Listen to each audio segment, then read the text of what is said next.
Hi there, I'm Vincent Bos and I provide dating and self-improvement advice. And in today's podcast, we're going to be discussing Relationship Coach discusses the no contact rule. I provide audio coaching to help people try and get their ex back or get a new girlfriend or boyfriend. Check out my website for more details, www.dateme.tips. Please check your spam and junk folders if you are expecting an email from me. So now let's get back into today's podcast. And today we are discussing Relationship Coach discusses the no contact rule. So if you have been dumped and want to try to get your ex back, you may have heard of the no contact rule as a way to increase the chance of getting your ex back. In today's podcast, I will discuss 3 important points of the no contact rule.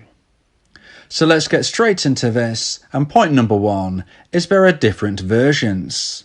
So the most important point of the no contact rule is that there are different versions of the no contact rule. You can search online and find drastically different explanations of the rule, even though they have the same goal.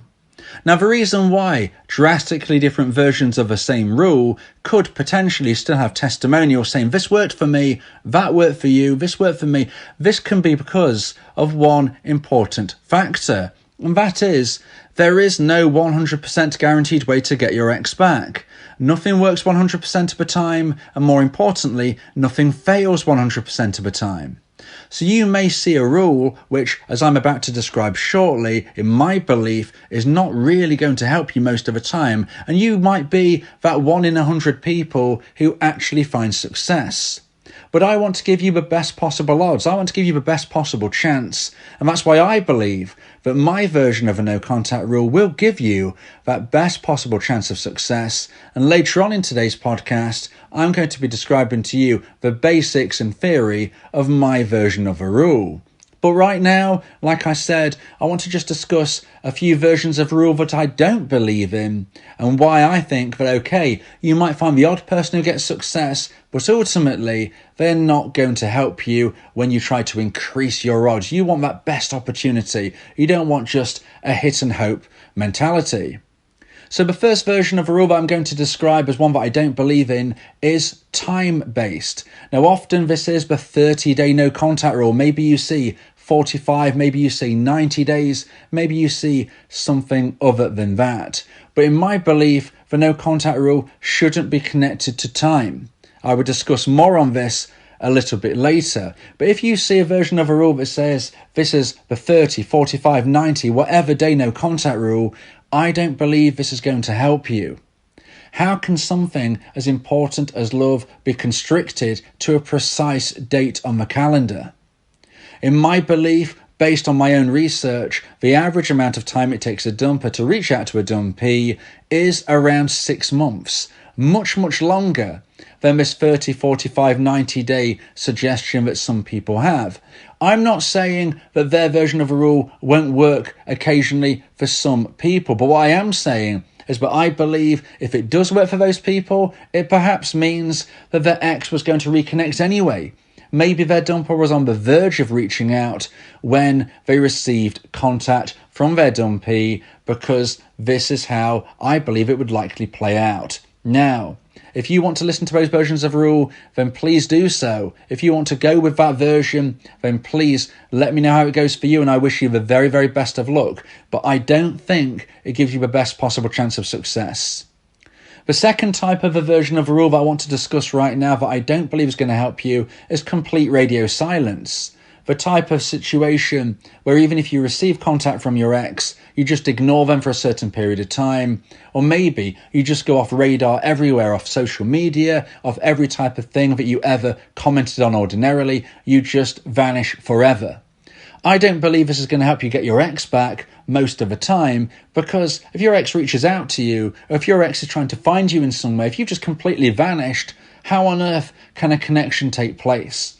Again, all of these versions of rules have their own intricacies. and I'm not going to be able to explain every single one that I've come across right now, but by and large, if there is a time limit or if there is a complete radio silence, I don't think that is really giving you that best shot of success. So now let's get into point number 2 and the second point of today's podcast about relationship coach discusses the no contact rule. And point number 2 is my version of a rule. So I'm going to describe now the basic principles of my version of a no contact rule. But there are going to be other elements at play that I can't describe right now in generalized content. Every relationship is different, every breakup is different, every aftermath is different. Every intricacy can somewhat alter my belief in how you best proceed.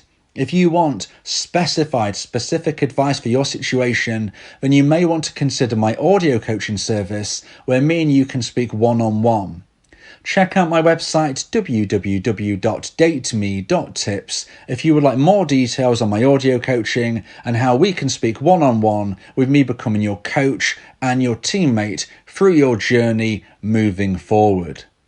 But right now we're speaking about my version of a rule, the basic principles, the generalized concept that I would say by and large is a good starting point.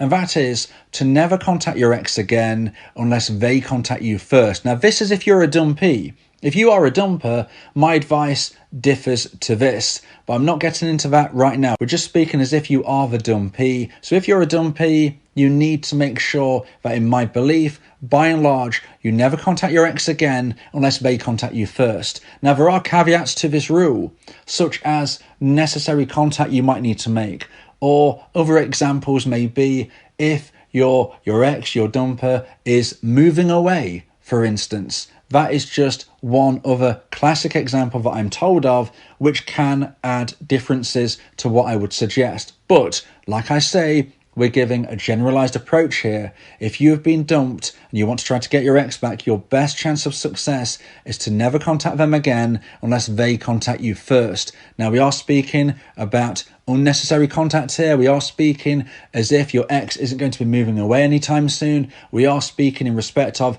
you and your ex not working together, not having a child together. Again, these are other things which can drastically change my suggestion. However, if you don't contact your ex unless they contact you first, you find out one important thing if they reach out. You know they're thinking about you. Now again, we have to make sure that they're contacting you for a non-necessary reason. If it's necessary, then of course there is a reason. But if they contact you for a non-necessary reason, you know that they're thinking about you. If you reach out to your ex after 30 days, 45 days, 90 days, whatever it may be, even if you get a response, you don't know if that response is based upon pity. Is it based on worry? Is it based on them feeling sorry for you? Or is it actually because they care romantically? These are things we don't know if you reach out to them. So I would suggest, by and large, as a base point, if you've been dumped, you should never contact your ex again unless they contact you first, and that means forever. Now, if and when your ex contacts you, you do respond. So you don't ignore them. You don't think, well, it's within the 30 days, so I shouldn't be responding. You don't think, well, I'm going radio silent, so I'm not going to reply from this message. You don't think, right, because I'm going to follow this radio silence concept, I'm not going to post on social media about my achievements and improvements, even though I ordinarily would. In my opinion, regarding social media, you should be keeping to your usual pattern. And even if you don't normally post, maybe start to slowly but surely increase your online activity, posting positive, ambitious, and great things about you. Not lies, but just things which paint you in the best possible light, but it's got to be truthful, okay? Now again, I'm really rushing over this, but you can see why I disagree with radio silence, why I disagree with timed no contact. In my opinion, they're not going to give you that best possible chance. You will get the odd person who finds success. You will get people who try my version who don't get success, because there is no magic pill. There's no guaranteed way of getting an ex back. But I believe from my research, this gives you the best possible chance of success. So now let's get into point number 3 and the final point of today's podcast. about relationship coach discusses the no contact rule. And point number 3 is no contact helps in many ways. My version of a no contact rule doesn't just try to get your ex back. It doesn't just improve a chance of one day hearing from your ex again, because you create that distance, you create that space, you create that possibility for them to miss you. It doesn't just do that. It also enables you to grow as a person, to stabilize, to go through self-improvement, and to become a version 2.0 of yourself. So you could say that my version of a no contact rule isn't even about your ex. It's about you. It's about growing as a person, learning to live and love yourself, and making sure that even if you don't get your ex back, you're in the best possible position to find somebody even better. In my opinion, success is happiness. Happiness, fulfillment, and satisfaction with life. It doesn't matter if your ex is in it or not. Maybe you're happy being single. Maybe you want to find an even better connection, but it's not connected with the person who has dumped you. So yes, my version of a rule will increase the chance of you one day hearing from your ex again and then growing that connection so you can reconnect and get back together in a relationship. But it also is about you improving yourself, making sure you look after yourself, going through improvements every single day, becoming a better person today than you were yesterday, a better person tomorrow than you are currently today. If you can live within yourself, you show yourself that you don't need anybody else to justify your importance and significance. You are a great person. You don't need anybody else to tell you that. You can be the person of your dreams without the person who ended the relationship. So just remember, you don't need them. It would be great if they came back to you and you could make the choice if you want to reconnect or not. It would be great if you have all of these other options of new people that you could connect with, date and have a relationship with. But you'll be fine. You will be okay. It doesn't matter if you are single for months or years. As long as you feel that happiness, as long as you're going through growth, as long as you are moving forward, no contact helps you find peace of mind. No contact helps you find you. No contact reminds you that you are a person, an individual, and the person that was blended into your ex is now a separate entity, and that is fine. Never be scared, never be fearful, never think that you need your ex to live your life to the full. If you believe that this podcast has helped you, then please consider buying me a coffee. The link to do so is in the description.